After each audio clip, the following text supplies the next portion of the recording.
જય માતાજી મિત્રો, હર હર મહાદેવ. સ્વાગત છે તમારું ગુજરાતી ઇન્વેસ્ટર ચેનલની અંદર.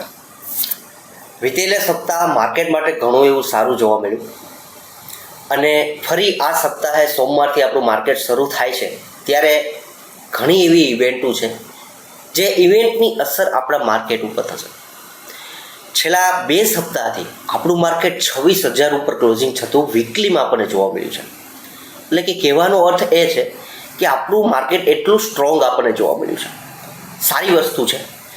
સાથે બીજી વસ્તુ વાત કરીએ તો શુક્રવારના સેશનની અંદર આપણું માર્કેટ એક રેન્જની અંદર એક અમુક પોઈન્ટની અંદર નિફ્ટી 50 ઇન્ડેક્સ અને સાથે બેંક નિફ્ટી આપણને ટ્રેડ થતા જોવા મળ્યા હતા, જે એક મોટી ઇવેન્ટની એક આઉટકમની રાહ જોઈ રહ્યું હતું. ત્યારે આવનારા સપ્તાહની અંદર ઘણી મોટી ઇવેન્ટો છે કે જેની અસર આપણના માર્કેટ ઉપર થશે. તો એ કઈ ઇવેન્ટો છે કે ખરેખર માર્કેટને ફરી વખત એક નવી તેજી લાવી શકે એવા ટ્રિગર પોઈન્ટ આપણને જોવા મળી શકે, એવા કયા પોઈન્ટ છે એના ઉપર આ વિડીયોની અંદર વાત કરીશું. તો સૌપ્રથમ શુક્રવારના જે વેઇટ કરી રહેલું માર્કેટ આપણું હતું તો એ હતું જીડીપીના ડેટા ઉપર. કારણ કે Q2 ફાઇનાન્શિયલ યર 2026ના જીડીપીના ડેટા ધારણા કરતાં ઘણા સારા આવેલા છે. માર્કેટ માટે ઘણું એવું પોઝિટિવ વસ્તુ આપણે ગણાવી શકીએ કે જે ધારણા હતી 8 નીચેની કે 8%ની નીચેની, પણ એની કરતાં ઉપર 8.2ના આપણને એક જીડીપીના ડેટા જોવા મળ્યા છે. ઘણીવાર સારી વસ્તુ છે આપણા માર્કેટ માટે, પણ કયા એવા ક્ષેત્રને કે જે જીડીપીના ડેટાને લીધે ફાયદો થઈ શકે અને ખરીદારીનો માહોલ આપણને જોવા મળી શકે કે એવા ક્ષેત્રની વિશે વાત કરીએ મિત્રો તો એની અંદર એફએમસીજી ખાસી એવી નજર તમારી એફએમસીજી ક્ષેત્ર ઉપર રહેવી જોઈએ. ઘણી મોટી કંપનીઓ છે, HUL છે, Britannia, Tata consumer, Marico, VBL, આ બધી જ એફએમસીજીની કંપનીઓ ઉપર નજર અને એની સાથે ઓટો ક્ષેત્રની અંદર. કારણ કે આ બધી એક કન્ઝમ્પશન સ્ટોરી કે કન્ઝમ્પશન ક્ષેત્રના શેરો છે કે એક સેક્ટરો છે કે જે વપરાશવાળી વસ્તુઓ છે આપણી બધી, એની ઉપર આપણે ખરીદારીનો માહોલ પણ જોવા મળી શકે. તો ઓટો ક્ષેત્ર ઉપર, ઓટો ઇન્સેલરી ક્ષેત્ર ઉપર અને સાથે ઇલેક્ટ્રોનિક મેન્યુફેક્ચરિંગ અને જે પાર્ટ્સ બનાવી અને પોતાના વેચાણ કરતી કંપનીઓ છે, LG India, Amber enterprise, PG Electroplast, Voltas, આ સિવાય ઓટો ઇન્સેલરીની બધી જ કંપનીઓ કે આ જીડીપીના ડેટાનો એક ફાયદો આ કંપનીઓને મળી શકે એમ છે. ત્યાર પછી મિત્રો વાત કરીએ તો મોટી એવી ઇવેન્ટની કે જે નંબર આપણને જોવા મળ્યાના છે કે દર મંથલી આપણને ઓટો સેલ્સના જે કાંઈ નંબર છે એનું આઉટકમ આપણને 1લી તારીખના રોજ જોવા મળતું હોય છે. અને સાથે બીજી વસ્તુ એક વાત કરીએ તો આ નવો મહિનો ડિસેમ્બર મંથ શરૂ થાય છે મિત્રો. તો ડિસેમ્બર મંથની અંદર ખાસી એવી નજર આપણી રહેવી જોઈએ FIIના ડેટા ઉપર. શા માટે? કારણ કે 25 ડિસેમ્બર નાતાલ હોય છે અને આ મંથની અંદર એ લોકો પોતાના ટ્રેડિંગ બેલેન્સ છે એની અંદર અનવાઇન્ડિંગ પર એટલે કે સેલિંગ પર જોવા મળી શકે. તો એ સેલિંગ કેટલું જોવા મળે છે એક ધારણા માટે, એક નજર માટે, એક સ્ટડી માટે આપણે FIIના ડેટા ઉપર નજર રાખવી જોઈએ. હવે ત્યાર પછીના જે પોઈન્ટ ઉપર આવીએ તો ઓટો સેલ્સના નંબર દર મંથલી આપણે જોવા મળે છે. તો નવેમ્બર મંથના જે કાંઈ વેચાણ થયેલો ડેટા છે, કેટલા ગાડીઓનું વેચાણ થયું છે એનો ડેટા આપણને દરેક કંપનીના જોવા મળશે. તો 1લી તારીખે સોમવારે માર્કેટ ખુલે ત્યારે ખાસી એવી નજર ઓટો કંપનીની બધી કંપનીઓ ઉપર રાખજો, કારણ કે સારી એવી તેજી એમાં બનેલી છે. કારણ કે ત્યાર જે કાંઈ ઇવેન્ટો મોટી જોવા મળી એટલે ફેસ્ટિવલ કે જે આપણે નવરાત્રિનું ફેસ્ટિવલ જોયું, ત્યાર પછી આપણે દિવાળી જોઈ. દિવાળીના જે કાંઈ સેલ્સના નંબર હતા બધા સારા આવ્યા, પણ આ જે એક મંથ છે નવેમ્બર મંથની અંદર પ્યોર કાયદેસરનું જે વેચાણ કેટલું થયેલું છે એ કોઈ કંપનીઓનું સેલ્સ ઉપર આવેલું છે અને એમાંની એવી ક્ષેત્રની કંપની ઓલા ઇલેક્ટ્રિક ખાસો એવું ઘટી ગયું છે કે 50%નું માર્કેટ એની પાસે હતું ઓલા કંપની પાસે. અત્યારે એ માર્કેટ 10% કરતાં જેટલું પણ માર્કેટ એની પાસે નથી. ઓલ ઓવર માર્કેટ છે અત્યારે એ લીડર કહીએ તો TVS મોટર, એથર એનર્જી અને સાથે વાત કરીએ તો બજાજ ઓટો. આ ત્રણેય કંપનીઓ લીડરશિપમાં ચાલી રહી છે અને ઓલા એ સાવ નીચે છે, જે ફર્સ્ટ નંબર ઉપર જોવા મળતી હતી અત્યારે ડાઉન છે. એટલે ખાસ એવી નજર રાખજો ઓટો સેલ્સ, ઓટો કંપનીઓ ઉપર મિત્રો.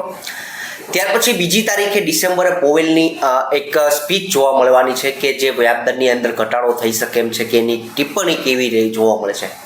આની ઉપર ખાસી એવી નજર રાખજો, કારણ કે જે રીતની તેજી આપણને આઈટી ક્ષેત્રની અંદર કંપનીઓમાં જોવા મળી છે, કારણ કે વ્યાજદરની અંદર ઘટાડો ત્યાં થઈ શકે એવી શક્યતાઓ દેખાઈ રહી હોય અને સાથે એની કોમેન્ટ્રીની અંદર શું કોમેન્ટો જોવા મળે છે, એટલા માટે 2 ડિસેમ્બરે પોવેલની આઉટકમ સ્પીચ ઉપર ખાસી એવી નજર કે આપણું માર્કેટ પણ એની ઉપર રિએક્ટ કરતું જોવા મળશે. ત્યાર પછી 3 ડિસેમ્બરના રોજ એક મોટો આઈપીઓ આવી રહ્યો છે. સારી એવી મોટી કંપની, ન્યૂ એજ કંપની કહી શકે કે ઓનલાઈન બિઝનેસ ઉપર ડિપેન્ડ કરતી આ કંપની છે મીશો, કે જે કંપનીનો આઈપીઓ છે એ 3 તારીખે માર્કેટ ઓપન થવાનો છે અને સાથે 5 તારીખે એની ક્લોઝિંગ છે. 3, 4, 5 આ 3 દિવસ આઈપીઓ એનું એપ્લિકેશન ફિલ થશે અને 8 તારીખે એનું એલોટમેન્ટ અને 10 તારીખે એ કંપનીનું લિસ્ટિંગ જોવા મળવાનું છે.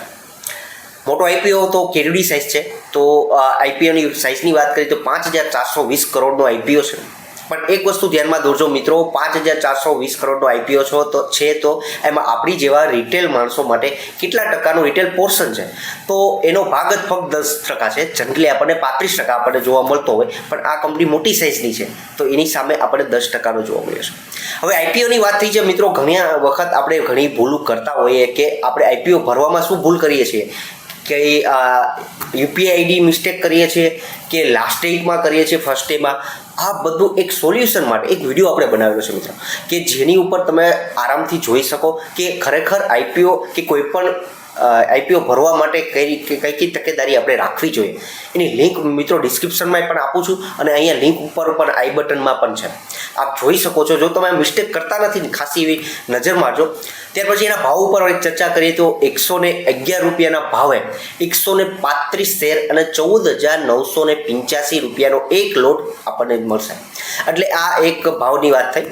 ત્યાર પછી વાત કરી કે નેક્સ્ટ ઇવેન્ટની બહુ મોટી એવી ઇવેન્ટ આપણું માર્કેટ ધારી રહ્યું હોય, જે રીતની તેજી આપણને જોવા મળી હોય, કારણ કે મોંઘવારીની અંદર સારો એવો ઘટાડો, જીડીપીના ડેટા સારા એવા જોવા મળ્યા. બીજી વસ્તુ અને ત્રીજી વસ્તુ એ, જો વ્યાજદરની અંદર ઘટાડો થઈ જાય મિત્રો, તો આપણા માર્કેટની અંદર ફાઇનાન્શિયલ જે કંપની છે, જે હોમ ફાઇનાન્શિયલ લોન ઉપર કામ કરતી છે, એમ વાત કરીએ કે બેન્કિંગ અને ફાઇનાન્શિયલ સર્વિસ BFSI, જે ક્ષેત્રની અંદર તેજી આપણને જોવા મળી રહી છે, એ તેજી હજુ ડબલ થઈ શકે.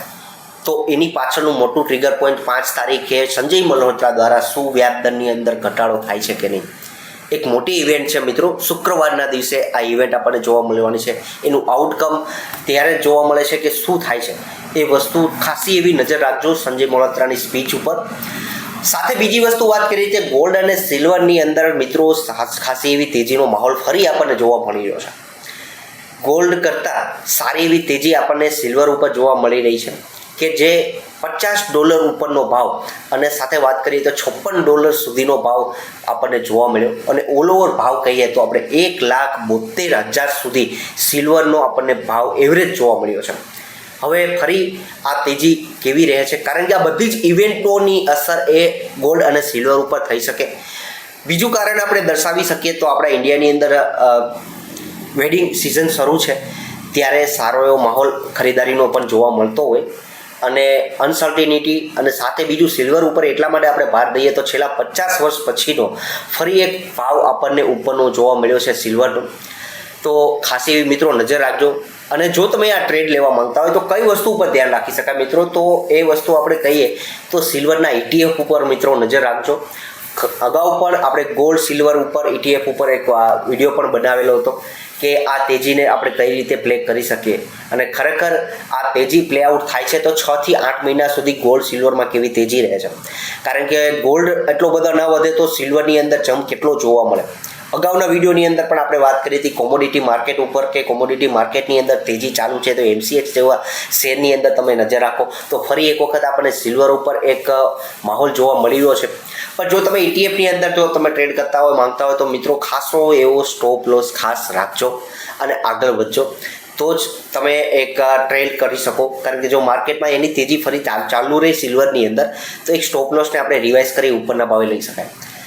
બાકી ઓલ ઓવર જોઈએ તો આ સપ્તાહની અંદર સારી અલગ અલગ મોટી ઇવેન્ટો છે, સારી ઉથલ પાથલ થઈ શકે એમ છે, તો ખાસી એવી નજર રાખજો. ઓલ ઓવર જોઈએ તો અંત સુધી વિડીયોની અંદર બન્યા રહ્યો છો. ચેનલ સબસ્ક્રાઈબ કરવા ના ભૂલતા, તમારા મિત્રો સાથે શેર કરવા ના ભૂલતા. Thank you.